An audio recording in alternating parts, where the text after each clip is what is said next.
কলকাতার কোলাহল পেরিয়ে বালিগঞ্জের বুকে এক অলৌকিক শান্তিনিকেতন।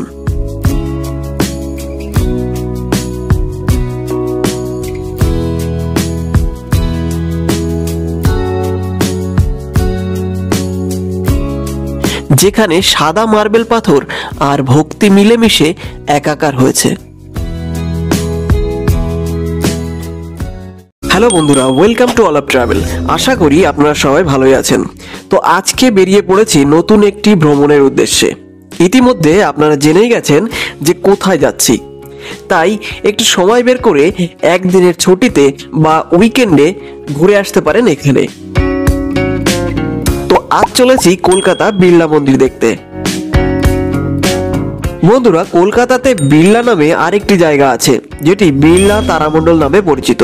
অনেকে বিড়লা প্ল্যানেটোরিয়ামও বলে। এই জায়গার ভিডিওটি আপনারা উপরের আই বাটনে অথবা ভিডিও শেষে পেয়ে যাবেন, আর চ্যানেলের ভিতরে তো পাবেনই। এছাড়া কলকাতার আরো ট্রাভেলিং স্পটগুলির ভিডিও দেখতে চ্যানেলটি একবার ভিজিট করে আসতে পারেন। আমরা দাঁড়িয়ে আছি বিড়লা মন্দিরের সামনে।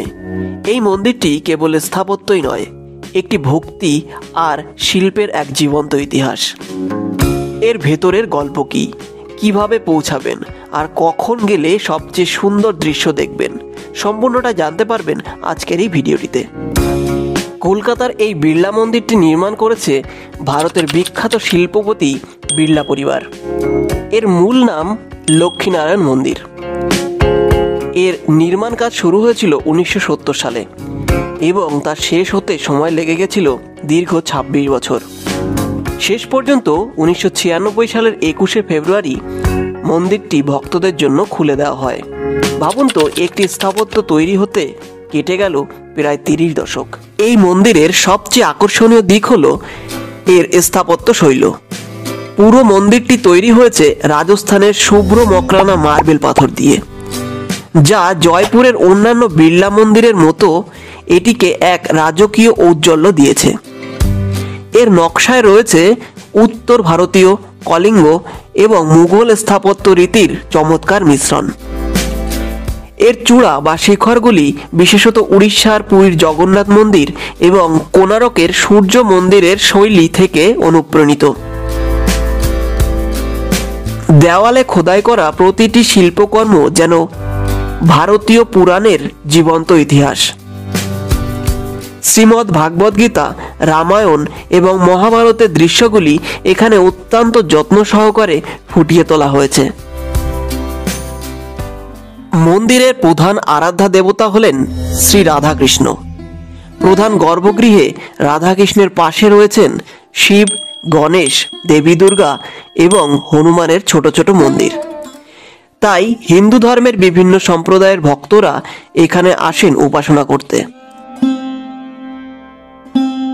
মন্দিরের নীরবতা এবং পবিত্র পরিবেশ আপনার মনকে এক গভীর শান্তি ও আধ্যাত্মিকতার অনুভব এনে দেবে। এবার আসি সবচেয়ে গুরুত্বপূর্ণ তথ্য। বিড়লা মন্দির দর্শনের জন্য নির্দিষ্ট সময়সূচি রয়েছে। মন্দিরটি দিনে দুভাগে খোলা থাকে, সকাল 5:30 থেকে সকাল 11টা পর্যন্ত, আবার বিকেল 4:30 থেকে রাত 9টা পর্যন্ত।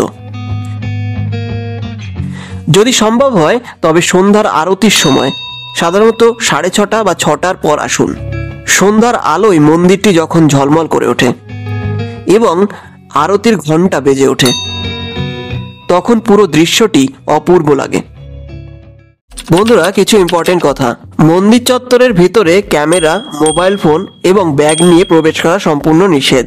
নিরাপত্তার খাতিরে এগুলি নির্দিষ্ট কাউন্টারে জমা রাখতে হয়।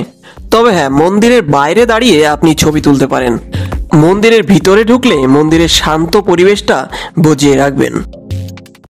এই যে মন্দিরে ঢুকতে ডান সাইডে দরজাটা দেখতে পাচ্ছেন, এখানেই আপনার চটি, জুতো, ব্যাগ, ক্যামেরা রেখে যেতে পারেন। এখান থেকে একটা টোকেন দেবে। আপনার মন্দির দর্শন হয়ে গেলে টোকেনটা ফেরত দিয়ে আপনাদের জিনিসপত্র ফেরত নিয়ে নেবেন। এই চমৎকার মন্দিরে পৌঁছানো খুব সহজ, কারণ এর অবস্থান দক্ষিণ কলকাতার বালিগঞ্জে, আশুতোষ চৌধুরী অ্যাভিনিউয়ে। মেট্রো পথে সবচেয়ে কাছের স্টেশন হলো জ্যোতিদাস পার্ক বা কালীঘাট মেট্রো স্টেশন। এই যে ব্লু লাইনটা দেখতে পাচ্ছেন, এই ব্লু লাইনটাই। এই স্টেশনগুলি থেকে ট্যাক্সি বা অটো রিক্সা নিয়ে খুব সহজে 3 থেকে 5 মিনিটের মধ্যে মন্দিরে পৌঁছে যেতে পারেন। যদি বাসে যেতে চান তাহলে বালিগঞ্জ ফাঁড়ি স্টপেজ থেকে হেঁটে যাওয়া যায়। এছাড়াও বহু লোকাল বাস এবং ট্রাম রুট সরাসরি এর কাছাকাছি আসে। আর যারা প্রাইভেট গাড়ি বা ক্যাবে আসতে চান তারা সরাসরি গুগল ম্যাপে বিড়লা মন্দির কলকাতা লিখে চলে আসতে পারবেন এখানে। বন্ধুরা, এই ছিল বিড়লা মন্দিরের পুরোটা। ভিডিওটি আপনাদের কেমন লেগেছে আমাকে ছোট্ট একটা কমেন্ট করে অবশ্যই জানাবেন। আর যদি কোনো প্রশ্ন থাকে অবশ্যই আমাকে কমেন্ট করতে পারেন। আর এই ধরনের নতুন নতুন জায়গার ট্রাভেলিং ভিডিও পেতে অবশ্যই চ্যানেলটি সাবস্ক্রাইব করে রাখুন। তো বন্ধুরা, আজকের মতো বাই।